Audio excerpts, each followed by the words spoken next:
हमारे साथ अजय आलोक साहब हैं। जी, आपने कहा था हम 3 महीना 13 में इनके आपस का सर फुटावल है। अभी आपने कांग्रेस पार्टी को सुना, वो तो कह रहे हैं जो हमारे साथ नहीं है वो भाजपा का साथी है।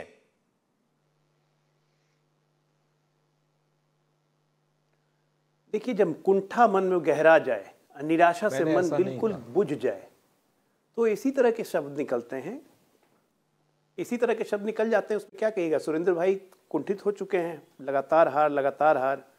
उसके बाद यात्रा तो कभी दूसरी मुसलमान जोड़ो यात्रा निकल रही है कल से, उसमें काफ़ी बिजी होंगे। इस सब का देखिए लबोलुआब यही है कि ये लोग आपस में अहंकार इतना ज़्यादा है और एक दूसरे को निपटाने की प्रवृत्ति इतनी ज़्यादा है कि ये साथ आ ही नहीं सकते हैं। बिल्कुल सही कहा सुरेंद्र भाई ने कि ये बिल्कुल 2 ध्रुवीय चुनाव है। एक ध्रुव है राष्ट्रवादियों का जो देश को आगे ले जाने की सोचता है, दूसरा ध्रुव है जो अपने ऊपर परिवारवाद और भ्रष्टाचार के आरोप झेल के बिल्कुल ढीठ हो चुका है और अपने परिवार के अस्तित्व को बचाने के लिए किसी भी हद तक कोई भी समझौता करने को तैयार है। तो देश की जनता को तय करना है कि वो किस ध्रुव को चुनेगी। और हालिया ट्रेंड देखते हुए तो ये तो साफ ही लग रहा है ना। आप ये देखिए, एक छोटा सा एग्जाम्पल देता हूं मैं आपको कि पिछले 20 साल में आप मुझे एक राज्य बता दीजिए जहां कांग्रेस ने लगातार दोबारा जीत हासिल किया।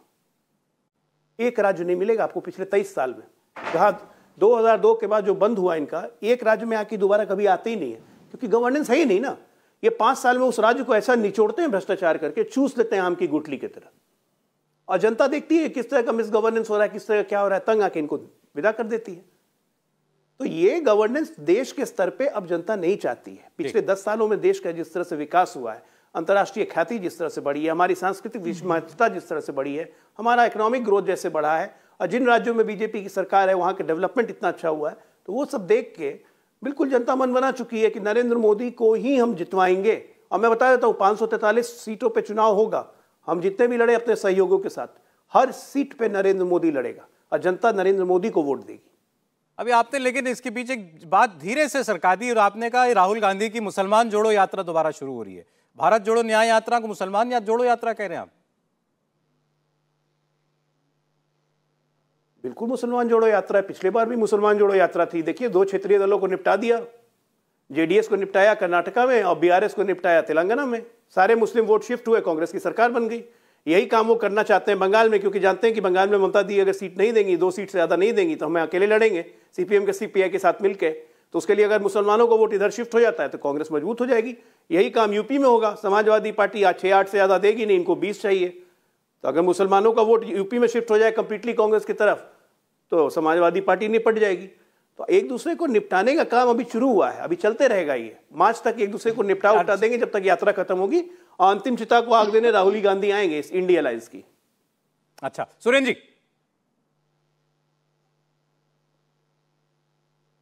3-4 चीजें हैं, बाकी मैं कहना तो बहुत अच्छी तरीके से चाहता था, लेकिन ये इन्होंने अंतिम चिता की बात की, तो घरों को जलाने और देश को जलाने वाले लोग चिता की बात कर सकते हैं। अजय आलोक, आपसे ये उम्मीद खैर हमें नहीं थी, क्योंकि पुराने साथी हैं, लेकिन आप चिता विता ये सब, यही काम तो आपका है। घर जलाओ, दुनिया जलाओ, आदमी जलाओ, देश जलाओ।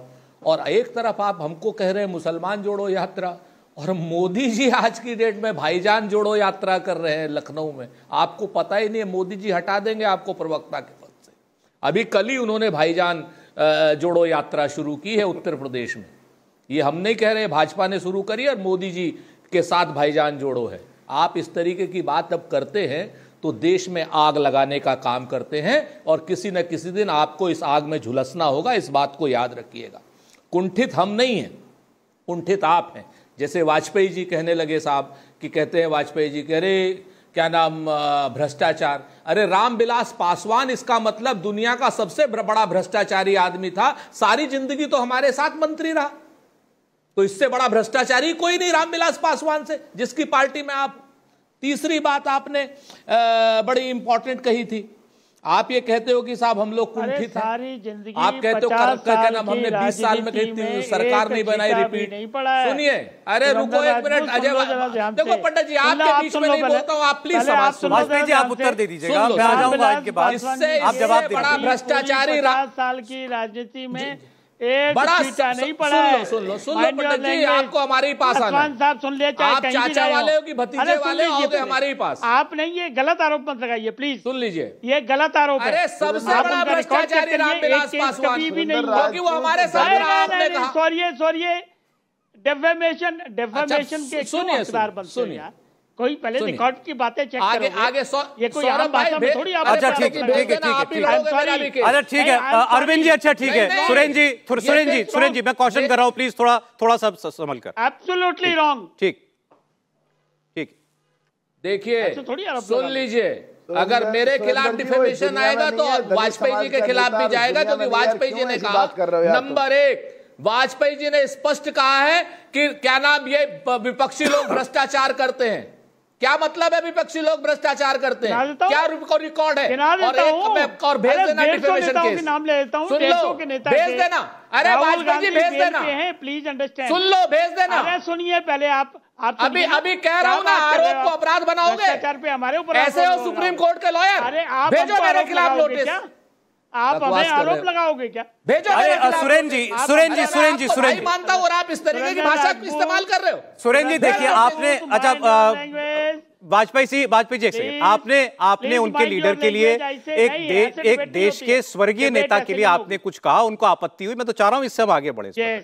मैं 2 बातें बड़ी साफ कहता हूं। आज की डेट में आरोप को अपराध बनाने की ये जो एनडीए की आदत हो गई है, इससे इनको बाज आना चाहिए। और क्या नाम, डिफेमेशन केस और उसकी ये लोग जन धमकी देते हैं, इससे भी बाज आना चाहिए। अब अजय आलोक के ऊपर आता हूं। उन्होंने कहा 20 साल में बताओ कौन सी सरकार?